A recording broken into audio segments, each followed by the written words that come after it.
Hi, this is Zoe.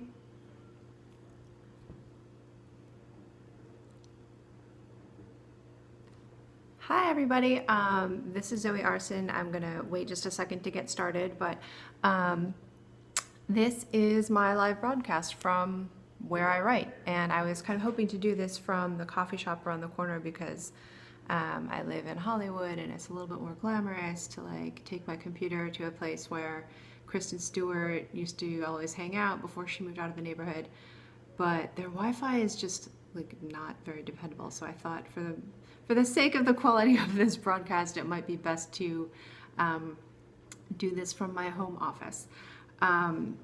So I'm gonna switch views so that you guys can actually see my computer area here.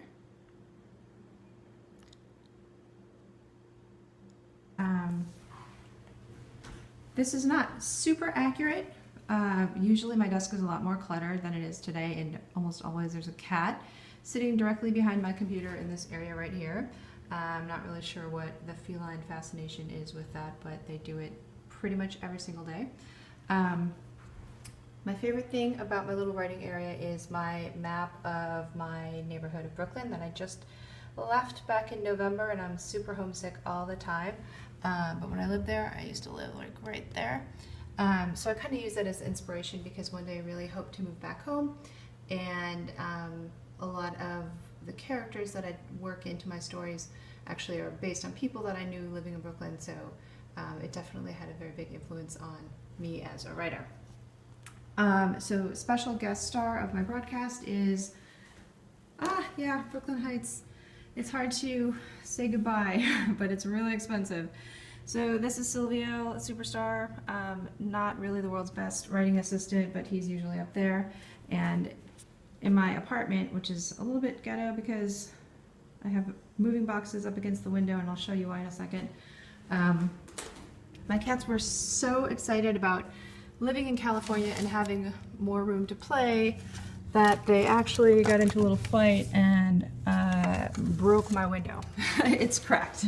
So now I have boxes against the window to discourage them from playing right up against the glass, because I really don't need to be replacing windows in my apartment before I move out. As you can kind of tell, I have not lived in this apartment very long, actually since November, so it's been a while, but I haven't really unpacked yet. And I probably should have done that before this broadcast, but I wanted you guys to see that for me, when I moved to California, the very first thing that was of urgency was setting up this writing space, because conversations that I conduct on Wattpad, publisher deadlines, meetings that I've been having out here in California have all kind of taken precedence. So my writing area is kind of the focus of my living room. I apologize to any and all future house guests, but that's just the way it is. I don't even have a couch. That's the future space of the couch. But the desk is kind of the most important area. I will take you guys outside in a second to show you this amazing California weather. I'm hoping that my Wi-Fi will hold up, so you guys can get a little bit of a taste of why I left Brooklyn. And it's pretty much like this every single day. 80 degrees today, and there's not a cloud in the sky. And as I mentioned before, I live in Los Feliz, which is on the east side of Hollywood. I'm about 2 blocks away from the movie studio where they shoot Grey's Anatomy. So every once in a while I see actors and actresses from that show hanging out in the neighborhood and having lunch, which is actually really exciting. I also wanted to show you guys some of the things in my writing area that are kind of exclusive to how I work as a writer. If you've read, How Did I Choose a Neighborhood? I actually lived in Los Feliz about 11 years ago before I moved back to New York. I don't know how to drive, which is a really embarrassing thing to admit at my age. But I lived in New York for 20 years, so it's kind of easy to not drive when you're there for as long as I was. Everything in Los Feliz is totally walkable.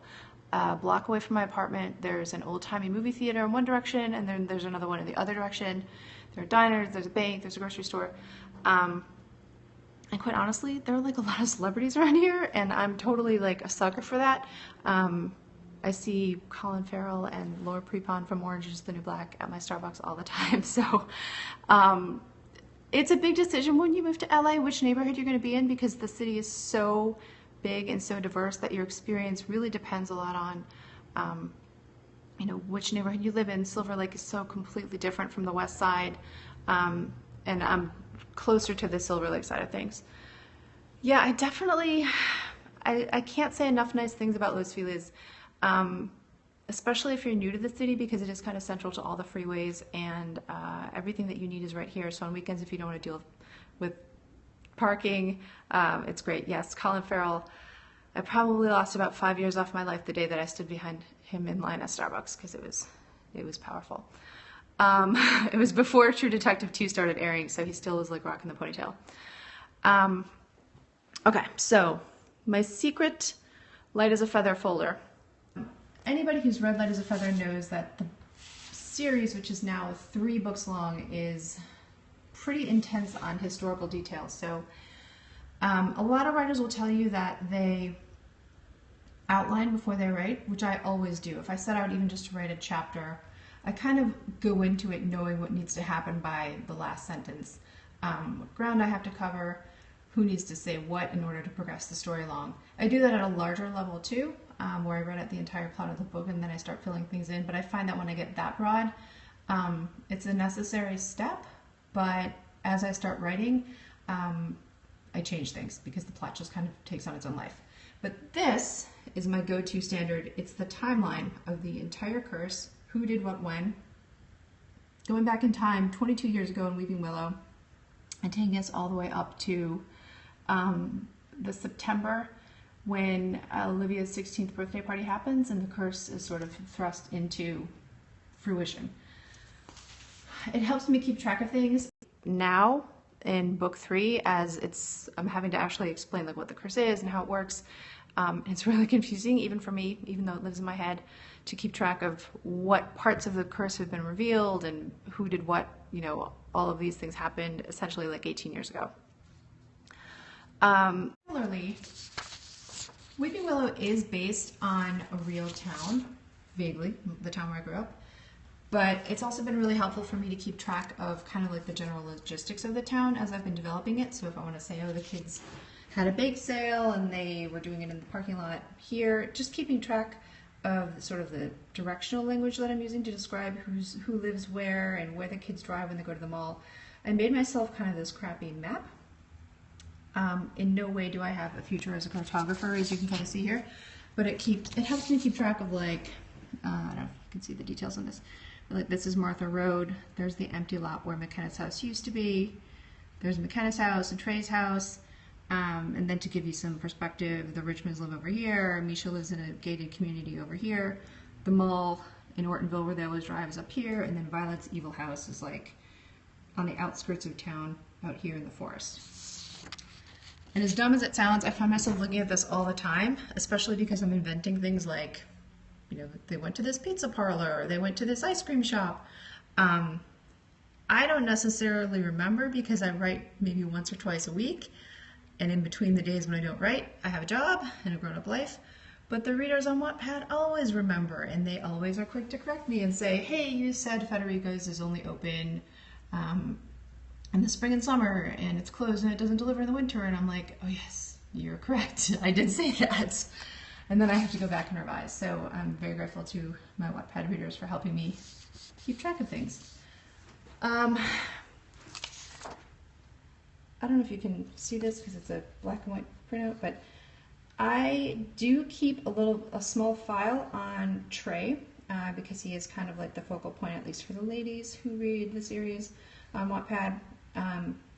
He's based on a bunch of different guys who I knew in high school, and it's always good for me to be able to kind of look at visuals of actors and models who I feel like represent that kind of tall, skinny, emo bad boy, to help me find his voice whenever the kids are in trouble, they're experiencing some sort of like a, I don't know, an evil moment where they need to get out of the clutches of the ghosts, I do keep a file folder that I hope nobody ever finds if I die in some kind of an accident and they're like, why does she keep this weird file folder of pictures of teenage boys in her desk?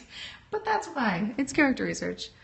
And then this is a giant outline that I have of every single character that I've pretty much ever mentioned in the series, when they were born, who their parents are, all their names. If I ever randomly mention a character as being on like a cheerleading team or something, I am usually quick to say, to jot down that name so that I remember, you know, over time I don't want to have like 100 different names listed as being, you know, girls on the cheerleading team. That's pretty much it in terms of like material that I keep laying around. I will say that when I develop a new chapter, sometimes it takes me longer than some writers because the books are so complicated that my writing process usually is to start by reading the last chapter and re-immersing myself in the plot so that I have some idea of like, okay, where I last left these characters. They were in a boxcar and they were setting on a fire to escape. So some of these chapters are like 20 pages long, so it definitely is not like the fastest way to jump back into the craft of writing, but I found for me that it is the best way to sort of get myself back in the plot and to pick up where I've left off. Across the Light as a Feather, Stiff as a Board series, there are now probably over 500,000 words in the 3 different books. So it's kind of a lot to keep organized when so many characters have done and said so many different things. I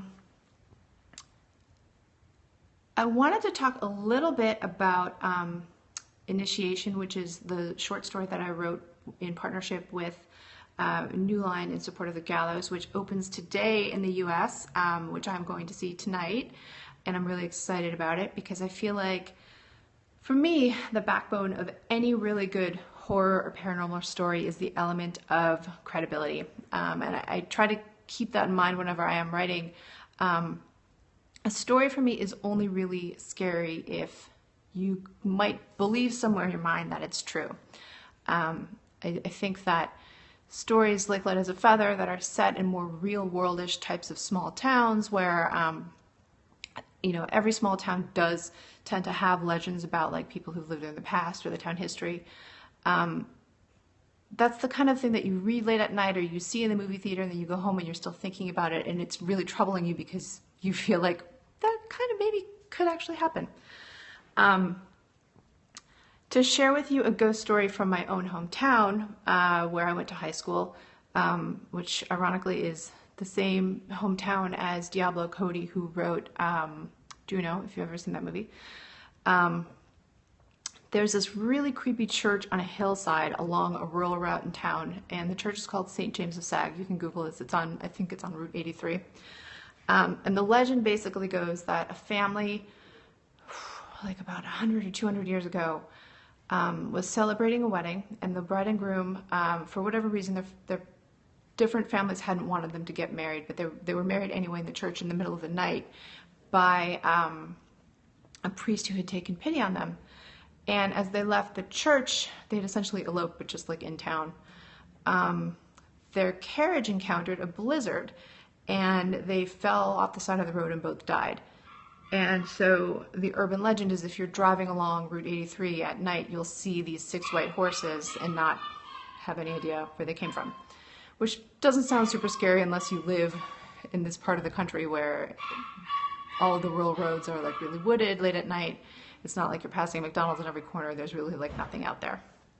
And the first time I had ever heard this story, one of my friend's mothers had told me that she had actually been driving through this particular stretch of road one winter, had never heard this story before, encountered these horses standing along the side of the road in the middle of the night, was kind of like, what are these horses doing out in the snow? And then probably about 6 months later, she had her daughter's Girl Scout troop over for a pool party, and the girls were telling the legend about the 6 white horses, and she realized that what she had seen probably was something supernatural. So if you believe in that kind of stuff, she got a pretty good scare. And that's the kind of thing that I love to integrate into all of my storytelling. something that seems like it could have really happened to you, could have really happened to a friend, sounds kind of familiar. I personally think that those are the scariest types of things, so I'm actually really excited to go see the gallows and see what the filmmakers have done with that story and with just the general approach of using like simulated found footage to tell a story. I think that's always really effective. Are there any questions from you guys about Light as a Feather or about initiation or about LA in general?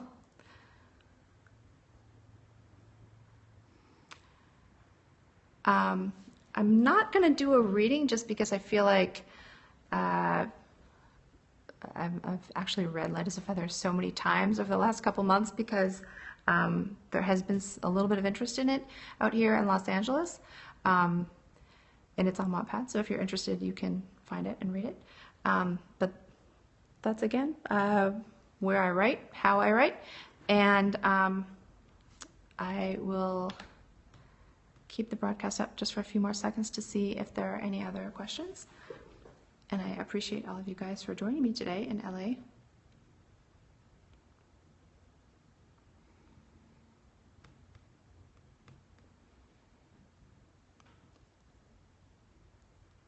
I think that's probably pretty much it. Oh, thank you. Thank you so much, Caitlin, and thank you for asking me to be a part of this. Yeah, the short stories for movies, I actually went to film school at NYU, so that's always a lot of fun actually for me to figure out how a story, based on a film, being given kind of like an existing film as a creative brief. It's cool because it kind of defines the sandbox you can play in a little bit more.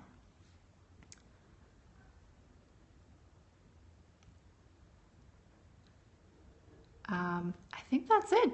Thank you guys so much, and I will be on Wattpad because I just updated Light as a Feather, Silent as the Grave, chapter 28 yesterday, and I have a lot of messages to reply to, as I usually do whenever I actually update a new chapter of this story. So thank you again, and I will see you on Wattpad.